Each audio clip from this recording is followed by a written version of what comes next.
फिर कहा है कि वो युद्ध के लिए तैयार है।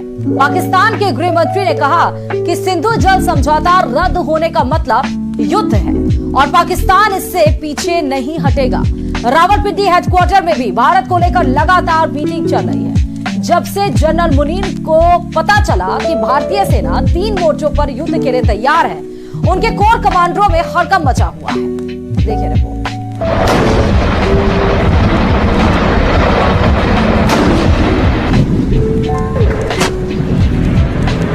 भारत के दुश्मनों को 3 तरफ से घेरा जा रहा है।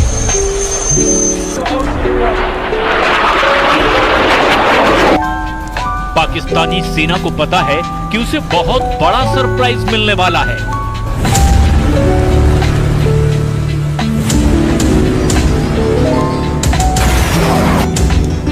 क्योंकि पहलगाम में पाकिस्तान के आतंकियों ने जो किया उसकी माफी नहीं, सजा मिलेगी और वो भी सजाए मौत मिलेगी।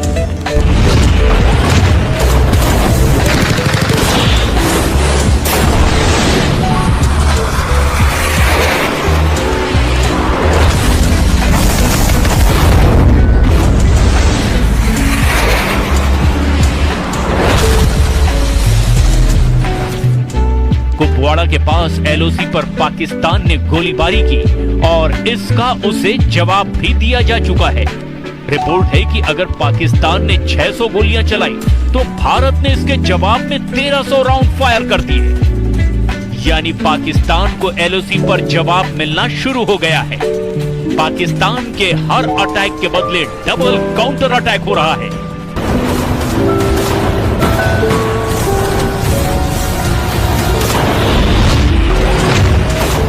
जमीन पर हो रहे एक्शन के बाद अब आसमान और समंदर में भारत के तेवर देख लीजिए, क्योंकि पहलगाम में हुए आतंकी हमले ने श्रीनगर और पठानकोट से लेकर अरब सागर तक बड़ा जाल बिछाना शुरू कर दिया है।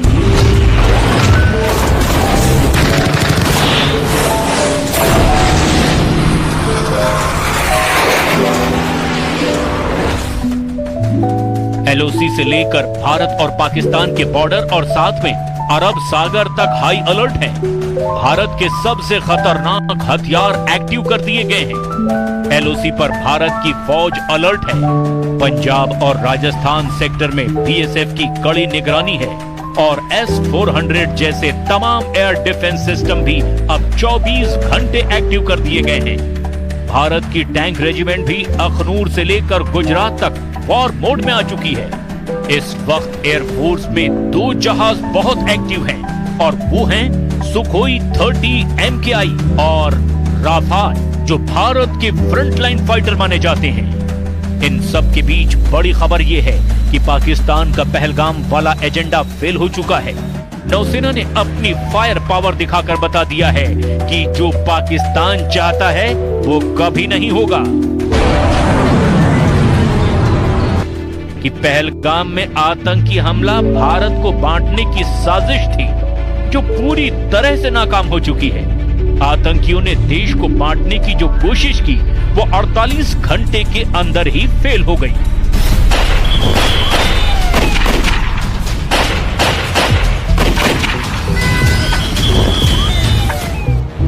पहलगाम में धर्म पूछकर हत्या करना साफ साफ भारत को सांप्रदायिक रूप से बांटने की कोशिश है और आतंकियों के जरिए पाकिस्तान की रची गई इस साजिश को सीधे सीधे भारतीय नौसेना ने मुंहतोड़ जवाब दिया है।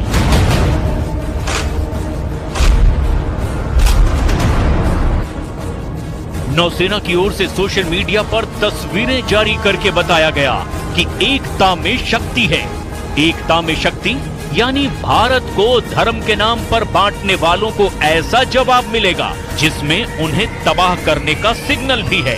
इस तस्वीर में 5 डिस्ट्रॉयर हैं, 3 हैं विशाखापट्टनम क्लास और 2 हैं कोलकाता क्लास। ये दोनों तरह के डिस्ट्रॉयर भारतीय नौसेना के सबसे खतरनाक जंगी जहाज माने जाते हैं।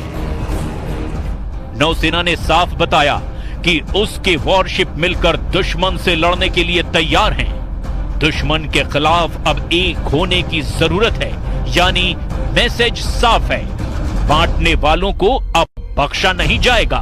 एक ही सफ में नौसेना के 5 जंगी जहाज। और इस फोटो के जरिए नौसेना ने अपनी रेंज और फायर पावर की एक छोटी सी झलक भी दिखाई है।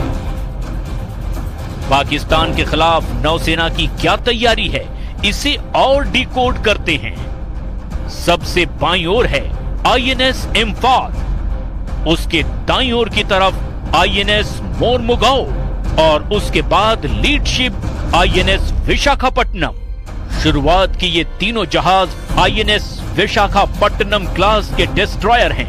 आईएनएस विशाखापट्टनम के दाईं तरफ है कोलकाता क्लास के आईएनएस चेन्नई और आईएनएस कोच्चि। इन्हीं में से एक यानी विशाखापट्टनम क्लास के जहाज आईएनएस सूरत की फायर पावर का भारत ट्रेलर दिखा चुका है। पहलगाम में हुए आतंकी हमले के 48 घंटे के अंदर ही भारत ने सिग्नल दे दिया था कि वो पाकिस्तान के साथ क्या कर सकता है। पहलगाम से 2000 किलोमीटर दूर भारत ने पाकिस्तान के दिलो दिमाग पर पहला वार तब किया जब MRSAM दागी गई। आईएनएस सूरत से भारत ने MRSAM यानी medium range surface to air missile launch करके बता दिया कि बदला लेने वाला इरादा कितना मजबूत है। 70 किलोमीटर तक आसमानी टारगेट को धमाके के साथ खत्म करने वाली इस मिसाइल ने अरब सागर में बड़ा सिग्नल दिया है। इजराइल के साथ मिलकर बनाई गई इस मिसाइल को आईएनएस सूरत से आजमाया गया, यानी विशाखापट्टनम क्लास का वो डिस्ट्रॉयर जिसके मुकाबले का कोई वॉरशिप पाकिस्तान के पास नहीं है।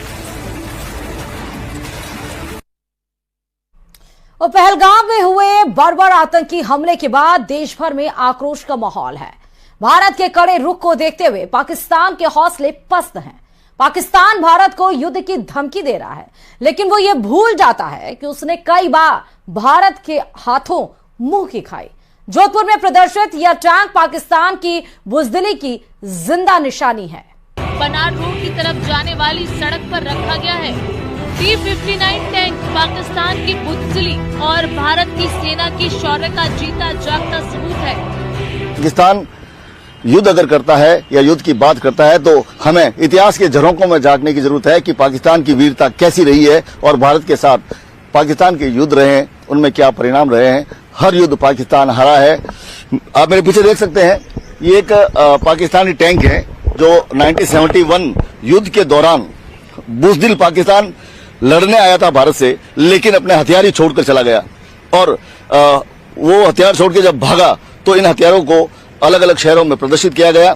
ये पैटर्न टैंक है। तत्कालीन समय में सबसे अत्याधुनिक टैंक जो कहे जाते थे, ये टैंक लेकर पाकिस्तान 1971 के युद्ध में जो मैदान में उतरा था, युद्ध के मैदान में।